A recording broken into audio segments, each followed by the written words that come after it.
Bonjour à tous, aujourd'hui c'est parti pour le premier triathlon après 2 ans d'arrêt. On va donc sur Bordeaux-Lac pour enchaîner 1500 mètres de natation, 42 km de vélo et 9 km de course à pied. Donc là le début, assez chaotique, donc il pleut toute la nuit, mon fils nous réveille au moins 5 fois, j'ai l'impression de ne pas avoir dormi, bref, la journée va être longue. Je prends un petit déj et c'est parti. Pour me rendre sur le lieu de l'épreuve, j'ai environ 6 km, parfait pour moi pour m'y rendre à vélo. Bien sûr, j'avais prévu le beau temps, mais pas de chance, la pluie tombe sans arrêt, il fait pas très chaud avec 17 degrés seulement en plein mois de juillet, je suis complètement trempé et un peu froid, fait un gros retard pour coller les étiquettes, je galère, je retourne voir leur gars avec les mains trempées, j'arrive pas à mettre les étiquettes, à coller les autocollants, y a rien qui tient. Finalement, je trouve du gros scotch et je colle le tout à l'arrache, merci à ce bénévole. Je fais pas attention à l'heure, du coup quand un bénévole m'annonce que le parc vélo va fermer à 8h30, je monte sur mon vélo pour me rendre au parc où il y a déjà beaucoup de monde et donc du coup il faut patienter. L'heure tourne, je pose au mieux mes affaires pour ne pas le regretter plus tard lors des transitions. Je décide de me rendre au briefing sans ma combinaison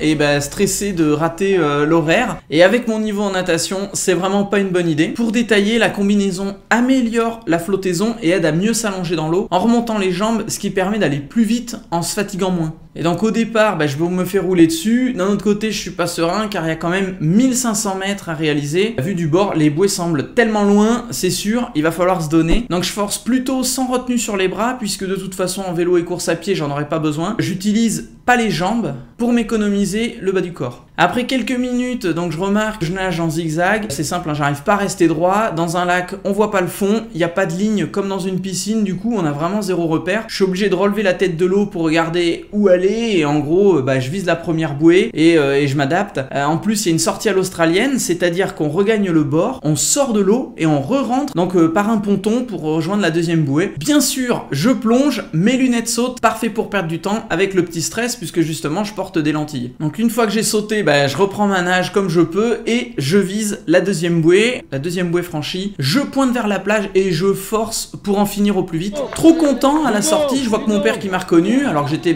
loin dans le classement. Quand j'ai regardé derrière, je voyais plus grand monde. À ma montre, je regarde, je mets 37 minutes 49, soit 2 minutes 27 au 100 mètres et je suis classé 179e sur 203. Donc je suis vraiment loin. Sans ma combinaison enlevée, je gagne un peu de temps même si je galère car tout est boueux et trempé au sol. Astuce de pro, j'avais laissé les chaussettes dans les chaussures et le tout dans un sac plastique. J'avais retourné le tout avec l'ouverture en bas pour avoir mes vêtements au sec. Et ça c'était cool de partir au sec. Bien évidemment, avec le déluge qui tombe sans s'arrêter, au bout de quelques minutes et les flaques d'eau prises à plus de 30 km/h sur le vélo, j'ai pas du tout les pieds qui restent longtemps au sec. À voir plus tard si j'utilise pas des vraies chaussures prévues pour le triathlon et pouvoir pédaler sans chaussettes. Là je gagne 2 places en sortant au bout d'1 minute 48, donc j'étais rapide mais j'avais pas de combinaison enlevée, donc je suis 177e sur 203. Pour la partie vélo, donc sachant que le drafting est autorisé, je vais m'efforcer de coller au maximum pour bénéficier de la protection au vent. Et j'hésite pas à doubler si je peux aller chercher des cyclistes aussi rapides que moi. Le but est d'aller le plus vite possible en m'économisant car il y aura 10 km à parcourir après. En résumé, je vais suivre coûte que coûte un groupe. Le parcours, pas trop technique mais quand même, il comporte plusieurs virages bien raides avec des ronds-points à passer et même 2 demi-tours à réaliser après des lignes droites, donc gros freinage sur une route détrempée. Ici, il faut parcourir 8 tours. De quoi largement mémoriser les parcours, même si avec la pluie on n'y voit pas très bien, et les flaques sont plutôt profondes, donc il vaut mieux les éviter. Après chaque gros virage, je relance donc sans retenue pour me repositionner et je vois que tout le groupe fait pareil. Le groupe est vraiment génial et j'ai énormément de plaisir à rouler. Et là vous voyez donc le nombre de relances à faire, donc tous les petits virages à passer, etc. Donc là il faut, encore une fois, faut forcer. Je ne force pas dans les virages. Avec la route détrempée, je préfère forcer quand le vélo est bien droit pour éviter de tomber parce que là je perdrais vraiment très gros. En plus, en se suivant, donc les projections d'eau sont importantes et j'y vois pas grand chose malgré mes lunettes, ce qui me force à redoubler de vigilance. Au 4e tour, il y a une chute juste devant nous dans un rond-point,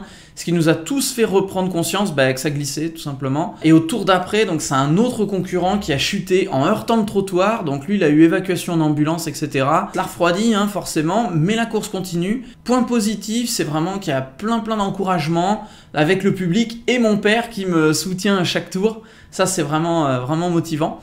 Et concernant la vitesse, donc au global, je suis plutôt content avec un peu plus de 41 km parcourus à 35,5 km/h. En détail, pour chaque tour, je suis plutôt régulier, c'est-à-dire que si je ne compte pas le premier tour où j'ai dû prendre mes marques et doubler pas mal et qu'on enlève le 4e tour où il y a eu une chute, et donc forcément on a tous freiné. L'écart est de 12 secondes. Donc là vous voyez le temps et la vitesse moyenne pour chaque tour. Et on remarque que le 6e tour a été le plus rapide avec 37,1 km/h, donc bonne vitesse. Bien content.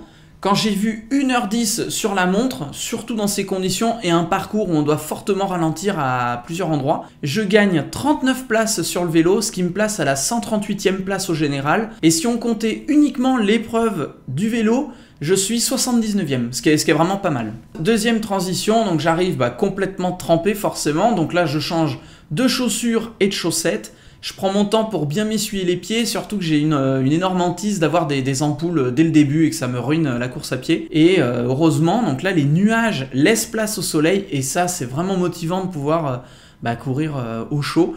Je finis ma transition 2 minutes 19, je perds une place et je suis donc 139e sur 203. Arrive maintenant la course à pied, 4 boucles à parcourir.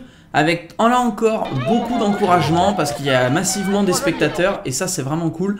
Et avec les passages répétés devant le public, du coup on est boosté, voilà, et ça j'ai bien aimé, forcément ça permet de forcer un peu plus. Quelques petites bosses lors de franchissement du pont, je force un peu ce parti-là, ça se passe super bien. Avec mon père qui me lance des allez Ludo à chaque passage, c'est vraiment très motivant.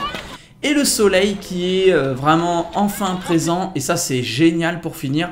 Au final, je franchis la ligne en 45 minutes 56 pour 9,2 km, soit 4 minutes 59 au kilo. Je perds 7 places malheureusement au classement général, mais sans regret parce que de toute façon là je pouvais pas aller plus vite à ce moment-là. Sur le classement course à pied, je suis 178e. Et nous voici à la fin donc de ce triathlon de Bordeaux-Lac taille M avec drafting réalisé en 2h38 minutes et 28 secondes.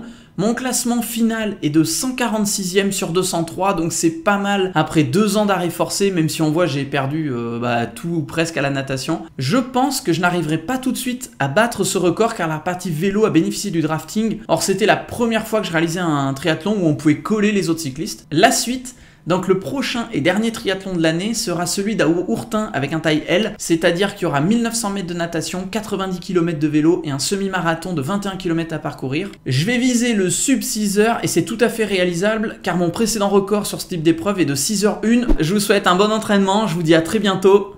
Ciao!